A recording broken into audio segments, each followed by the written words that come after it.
বিয়ে ভাঙার আগে 5টা অধিকার ওয়াইফের জেনে রাখা উচিত। Number 1, maintenance.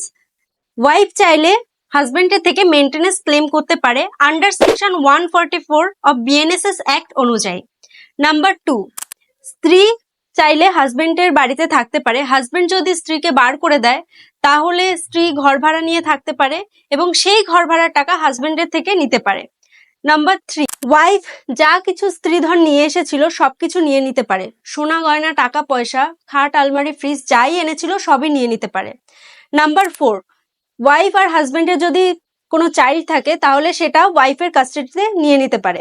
নাম্বার 5, সব থেকে যেটা ইম্পর্টেন্ট, হাজবেন্ড যদি ওয়াইফকে মারধর করে, ওয়াইফ পুলিশ কমপ্লেন করার পরেও যদি হাজবেন্ড এটা কন্টিনিউ করতে থাকে তাহলে ওয়াইফ কোর্টে গিয়ে অ্যাপ্লিকেশন মুভ করে হাজবেন্ডের বিরুদ্ধে অর্ডার নিয়ে আসতে পারে। এই ধরনের লিগাল আপডেট পেতে গেলে আমার চ্যানেলটি সাবস্ক্রাইব করো আর কমেন্টে লেখো তোমাদের কার কি প্রবলেম আছে, যাতে আমি তোমাদের এই প্রবলেম নিয়ে কোনো লিগাল ইনফরমেশন দিতে পারি।